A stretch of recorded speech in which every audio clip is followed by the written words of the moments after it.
one way to do it. We have the facts.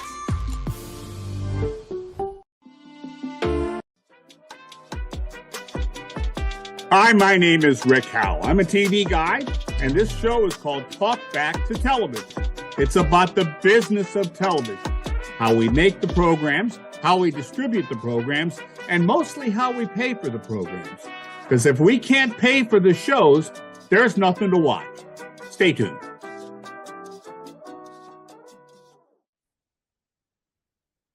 Good morning. This is Talk Back to Television, and I'm thrilled to be here again with Michele Fino. Michele, how are you? I'm wonderful. Happy Monday. Let's do it. It is Monday after a weekend of Father's Day, and now my Orioles are going to be playing the Yankees this week, and you know, baseball's good, life's okay. But yeah, I do remember years ago. I never read it, but a dad had published a book called "Thank God for Mondays," because weekends are just running around like a crazy person chasing after your 3 kids. Yeah. Monday, you finally get to sit down. All right. So tell us what you're doing now and what's going on. So I think it's an interesting time, summer of 24. Here we go. We're upcoming in just the general lifestyle entertainment zeitgeist for most people, getting excited for the Olympics, of course, next month. And then, of course, you know, for better or for worse, a big chunk of media consumption will be gobbled up by, you know, this nasty thorn thing called the election in Q4.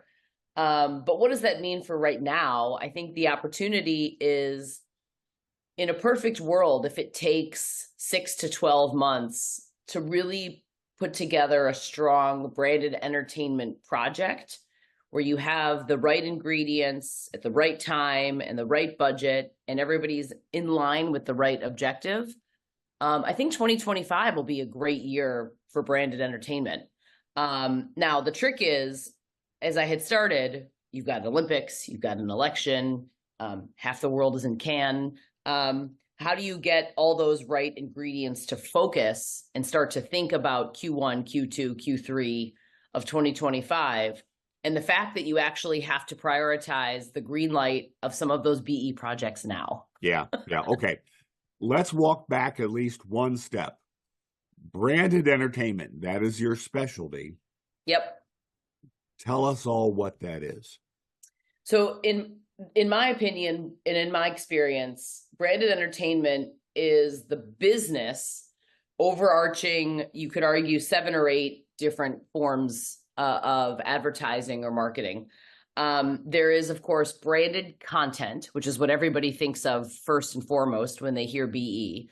And oftentimes those phrases get interchanged. Branded content is, as an example, like, you know, Cotopaxi or REI or Arterex uses some of their marketing or brand budget and gives it to a producer to make. It could be a documentary. That documentary could be 25 minutes long. It could be 2 hours long. It could be a 10-part, 60-minute series. But at the end of the day, the brand paid for the entire show. Yeah. That funding was given to a producer to tell that story. So there was a little bit of like whiteboard brain trust between the brand and the producer. Yep. What I feel is sometimes missing from that particular equation is what I call story selling, or distribution, corresponding media, and marketing. I myself do not categorize myself as a storyteller, although, okay, Rick, I could tell you funny stories. You can tell me stories, yeah. That would make you deep belly laugh. But but I actually categorize myself as a storyteller, not a story seller. I'm sorry, the other way around. Oh my gosh, I need another seller, not a story seller versus a storyteller. Yeah. I am not a producer in a sense of light boxes and lenses and Final Cut Pro and all that stuff. And but the function that I bring in is, as a story seller, is where is this content going to live? And sometimes you have to blatantly ask, like, oh goodness, please tell me that you did not spend X millions of dollars to produce this piece of branded content. And then And your you don't objective know was to where get it's gonna 175 play. people to see it at a festival in Yeah. Sundance or downtown New York. Yeah. So where is the intended distribution of this content? In most cases nowadays, distribution deals can be done where it's not exclusive.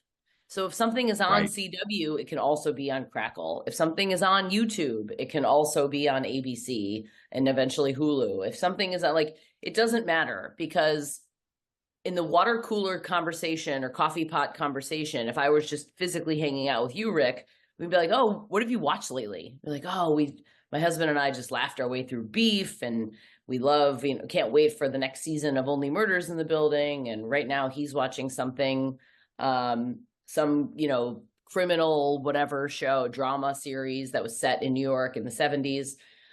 But the first thing that you do, if you were also interested in watching that show later at night, is open your phone and Google the title of the television show. How can I watch this show? Oh, yeah. Well, you pay for Netflix, so there you go. Watch Beef on Netflix. But you can also watch it on if you don't pay for Netflix, and these options have commercials, or you can pay to play. Like, you can just watch the show for $2 an episode or whatever. All right, let me ask you a question about that. In my experience, and my television experience basically was dominated by Showtime, pay TV company. And 90% of what we had on Showtime was pre-sold because it was theatrical movies. We didn't have to tell anybody about Tom Cruise and Top Gun and racing around and jetting around and all like such as that. We just simply had to say, we've got it. Okay. Now, with branded entertainment, I would assume your brand might be pre-sold because it's REI doing a show about what kind of boots you want to wear hiking in the Himalayas. Maybe that's a show. Anyway. Yeah, tune in for the Rick and Fino show next week. The brand might be pre-sold, but not that specific show. And in this world where, today it's Monday and 13 new fast channels launched today, and 11 old fast channels went out of business because they couldn't figure out how to make money, right? Very competitive. The key is getting eyeballs. So how do you get eyeballs? Since you're a story seller, how do you get eyeballs or help your clients get eyeballs for their shows? It's interesting because the bulk of the content, mostly movies, some television shows on Crackle, I'll pick on Crackle as an example, Yep. Are licensed, right? They're not originals. We have every episode of Everybody Hates Chris, or every episode of Unsolved Mysteries or Kitchen Nightmares, et cetera, et cetera. But that's not sexy. I can't go to Vegas or Florida or France or any conference or Javits Center and walk up on stage and be like, look at this person. She's going to market, season 11, episode 3 of Unsolved Mysteries. Right. No, that's not the case. Original content helps us market the platform. End of story. So on this past weekend, we had an original launch called Follow Me, which is the story of 2 teams of influencers making short form content on their own platforms and trying to win the grand prize and be the next cool influencer, $50,000, Yep. right? So each episode has a different challenge. And of course, those challenges are branded. Would Follow Me have been a successful second season show without a brand? Is the format, that like old school kind of apprentice format, worth it? Or do you really need a brand? I actually think in this particular show, you really do need a brand who's willing to creatively develop what those challenges are with you. And let's be real, I think the average age of the influencers we're using on the show is like 23, 24. The average 23-and-a-half-year-old eats candy, chews gum, eats chips, drinks energy drinks, wears sunglasses, doesn't have a TV, doesn't have a TV. Live on their phone. It makes sense for the challenges to be branded. So yes, in some cases, to your point, the network and the advertiser relationship is kind of already semi-baked. So then the brand can come to you and be like, I have this idea, or I have this show. And then you figure out on the back end, then there's two sets of paperwork. There's usually a Word document. I always go like this for Word documents, a statement of work or a master services agreement, which is essentially green lighting the production of the show. Yep. And then you can get into the nitty gritty for what bullet points as to what each brand gets in each episode. Is it in the background? Is it in the foreground, et cetera? Is the person actually going to drink it or eat it or chew it? Yep. And then there's a media IO. I go like this for Excel. I also go like this for fork when I need a fork, but that's a different story in a restaurant. But the so for a media IO, the strategy there is you also need corresponding media units. My network is an AVOD. It always has been for 20 years. Sure. Like we will have commercial breaks. There is an unskippable 30 that plays before each episode of a show. So hopefully you would think if you controlled a budget like this, that you would want a corresponding 15 or 30-second unit to travel with your show. Mm-hmm. So that, of course, being a television network, that comes with a traditional media IO, IAA, IAB, acronym compliant, all that stuff to guarantee impressions against a certain rate. Right. And then the third piece is marketing and publicity. Like, who's going to be responsible for making sure the world knows that this show or film is coming out? And for the most part, that falls on the network traditionally. So 100 years ago, when I worked on American Idol for Fremantle, people would ask me, well, how are you going to get people to watch it? I was like, I don't know. That's not my job. My job, that's Fox's job. Yeah.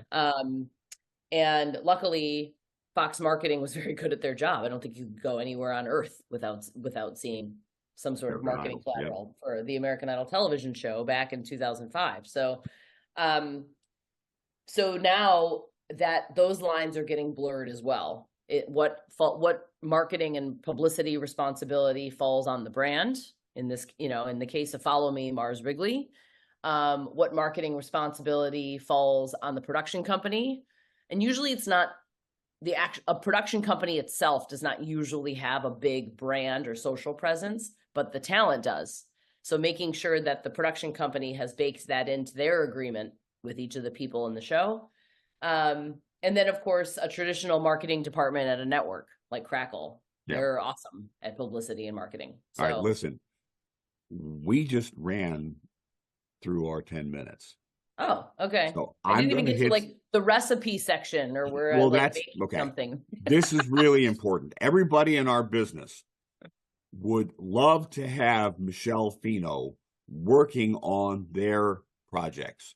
And they've been unable to because you were tied up somewhere else. So how do they make that happen? How do they reach you?